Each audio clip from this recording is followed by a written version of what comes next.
дигар саволе ки додам, гуфтанд ман то ҳол аз гапи падару модарам намебароям, ҳар чӣ гӯянд ҳамонро мекунам, аммо ҳамсарам ба ҳоли ман механдад, мазоқ мекунад. хоҳиш мекунам дар бораи ин хел занҳо гап занед ва гӯед ки аз рӯи шариат бо ин зан чӣ кор кунам. саволи дигар, шахсе ки гуноҳ мекунад ва зуд тавба мекунад, худашро дошта наметавонад, мудом гуноҳ мекунад, тавба мекунад, пушаймон мешавад, ҳамин шахс ҳолаш чӣ мешавад? саволе ки кардам, гуфтанд намози қазоиро ҷамоат хондан дуруст аст? ҳамсари бародари шавҳарам, яъне зани аккаш ё зани додараш соҳиби тифл намешавад. ба тамоми хонавода мегӯяд ки мана ҳамин ҷоду кардааст. ҳамаи хонавода бо ман ҷангиянд, аммо ман аз худо метарсам, ин корро намекунам. шумо чӣ маслиҳат метиҳед? дигар саволе ки додам, гуфтанд ман то ҳол аз гапи падару модарам намебароям, ҳар чӣ гӯянд ҳамонро мекунам, аммо ҳамсарам ба ҳоли ман механдад, мазоқ мекунад. хоҳиш мекунам дар бораи ин хел занҳо гап занед ва гӯед ки аз рӯи шариат бо ин зан чӣ кор кунам. ман рости бори аввал ин суола мешунавам ки вақте ки мард ё зан падар ё модарша итоат кунаду, хоб яке бар якеш мазоқ кунад ё ханда кунад ки ту падарта ё модарта итоат мекунӣ. бародарои азиз ва гиромӣ, ё ин ки суола дуруст мисол шумо надодед, ё ин ки мақсад ҳеҷ ақли солим ира қабул карда наметавонад ки вақте ки ман падарма модарма итоат кунам, хонуми ман, зани ман мара мазоқ кунад ки ту падару модарта итоат мекунӣ.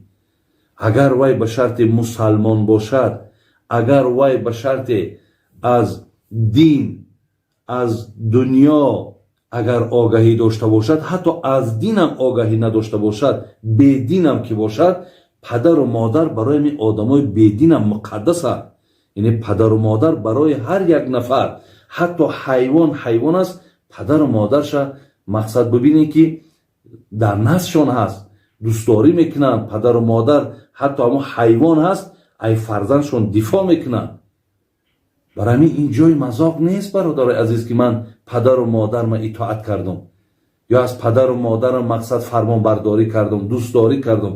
ин ба гардани мо, бародарои азиз, фарз аст ки аллоҳи меҳрубон ва билволидайни эҳсоно мегӯяд, шумо падару модарда некӯӣ кунед. бинед ҳеҷ гоҳ, яъне агар мега ай се чашм об брезад, вақте мо мисол ғам метем, диққат метем ку ай се чашм агар оба резонди, ту рӯи ҷанната намебинӣ. якташ мегӯяд оби чашми ятимай. вақте бар сари ятим ҳамин қадар мушкилоте овардӣ ки аз мушкилоти ту вай ба гирья омад, мега барои ту ҷаннат ҳаром мегардад. дуюм, нафареро тӯҳмат мезанӣ, нафареро зулм мекунӣ, он қадар зулме бар болош мекунӣ, он қадар тӯҳмате бар гарданаш бор мекунӣ ки вай бечора тамоман бар ин корҳо ягон наздикиам надошт, ягон ин корҳоро анҷом додагӣ ҳам набуд, вале ту ура вақте ки зулм мекуниву вай аз зулми ту ба гирья меояд, пайғамбари гиромӣ гуфт ҷаннат барои ту золим ҳаром аст. сеюм, касе ки падару модарро он қадар диққат метад, азобш метад ки падару модарам гирьяда медорад, зуршон меяд, гирья мекунад, гуфт ин фарзандам рӯи ҷанната намебинад. барои ҳамин ин ҷои мазоқ нест. хоздани шумо, худи шумо эҳтироми падару модаротона ба ҷо биёрем. бародари азиз, саволи дигар омадааст. ҳамсари бародари шавҳарам, яъне зани аккаш ё зани додараш соҳиби тифл намешавад. ба тамоми хонавода мегӯяд ки мана ҳамин ҷоду кардааст. ҳамаи хонавода бо ман ҷангиянд, аммо ман аз худо метарсам, ин корро намекунам. шумо чӣ маслиҳат метиҳед? кор кунам, чӣ кор кунам? ҳама ба ман қаҳриянд. бародарои азиз ва гиромӣ, иншоаллоҳ ҳаргоҳе ки агар нафареро ки ба коре даст назадааст, дар коре олуда нест, вақте ӯро تهمت میزنند، بهتان میزنند. تصور کنین که شما بسیار در دنیا برد کلام میکنین. یعنی شما وقتی در این حالت صبر میکنین، از خدای مهربان یاردم طلب میکنین، الله مهربان همراه شما هست. یعنی و آیت قرآن داریم که جاء الحق و زحق الباطل ان الباطل کان زحوقا. خدای مهربان میگه وقتی که حق آمد باطل از بین می رود. هر آینه باطل هیچ وقت پاینده نیست.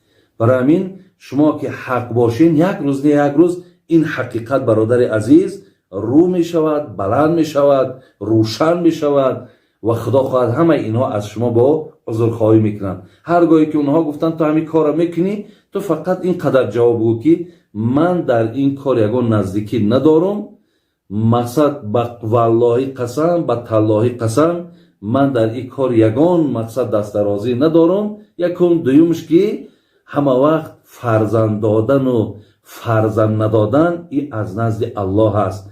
ای دست این جادوگرای ما، ای دست این فالبینای ما هیچی نمی آید.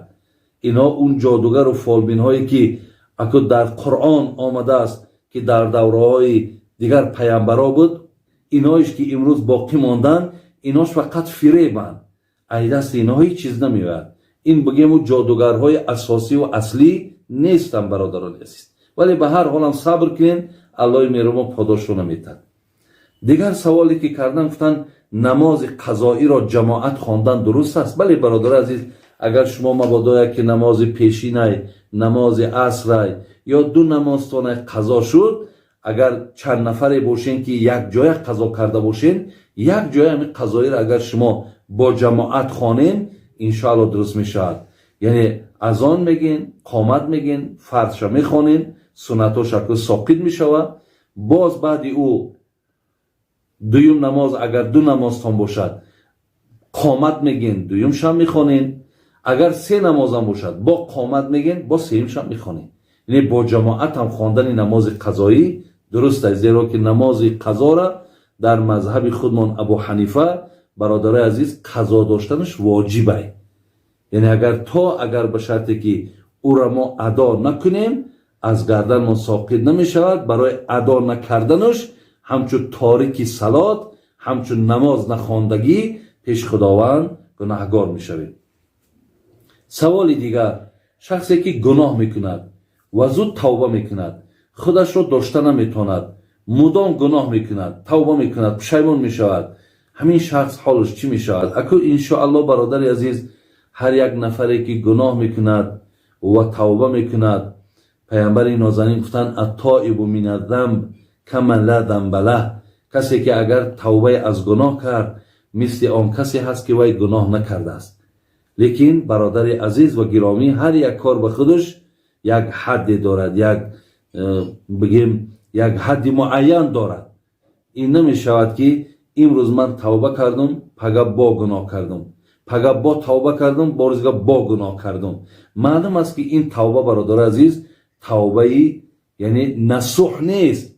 چگونه که قرآن در الله مهربان میگه یا ایها الذین آمنوا توبوا الی الله توبه نصوحه. هرگاهی که شما توبه میکنید توبه نصوح کنید. توبه نصوح یعنی چی؟ توبه که دیگر دویم باره این توبه نشکند. یعنی برادر عزیز هر یک آدم وقتی که بین با یک آدم دست میتی، تو در یک کار دست میتی، بین چقدر تو برای دست دادنت یا قول دادنت چقدر حرکت میکنی که یعنی من در پیش همین آدم یکی دروغگو نشم، یعنی که مثال من قول دادگی، من دست دادگیم. اگه تصور کن که تو با خالقت وقتی دست میتی، با خالقت وقتی وعده میکنی، توبه معناش همه که وعده میتی که خدای مهربان اگه یک لحظه گمراه شدم، نادان شدم، نافهم شدم، مقصد الحال که فهمیدم خدای مهربان ببخشون، تو این باره نمیکنم. اگه عهد در پیش خالق شکستن دهم برادر عزیز خودت تصور کن که چی میشود. برای این بهترش همین است که توبه را توبه نصوح کنید، توبه جدی کنید. انشاءالله این برای شما بهتر است. خدای نکرده توبهاتون توبه نصوح نباشه و و شما اگر به شرط با در دلت اراده گناه کردن باشد، این توبه نیست. وقتی در دل مقصد که اگر نیت گناه کردن باشد، پس این چیزی که به زبان گفتی این دیگه اعتبار خیچه گم میکنه. شاعر میگه در دل همه شرک و سجده بر خاک چی سود. وقتی که در درون پر شرکیات های، پر خرافات های، درون پر وعده های، درون پر نیت های بد های، میگه سجده در خاک چی معنی داره؟ بر جسم پلید جامعه پاک چی سود؟ خود یک آدمی پلید باشی، یک آدمی افلاس باشی، یک آدمی دروغگو باشی، یک آدمی خیانتکار باشی، یک آدمی مقصد همه خصلت‌های رذیله را داشته باشی، لیکن خودت خیلی زیب و زینت بتی، بسیار لباس‌های پوشی که مقصد ببینند هر کس بگن این خیلی آدم شب زنده داره، میگه آیا این لباس در بدن تا حیف نشده است؟ برای همین برادرای عزیز و گرامی، ما باید که در این مسئله هم یعنی عهد شکن نباشیم.